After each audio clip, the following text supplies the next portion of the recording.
ya selo haying ki kun kim tre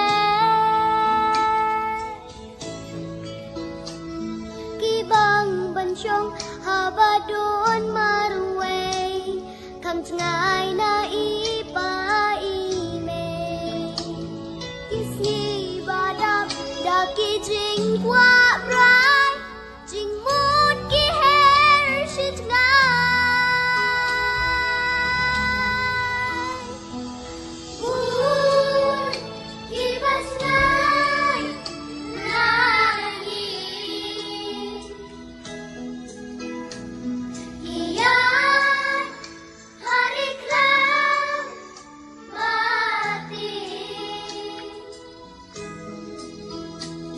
Gone.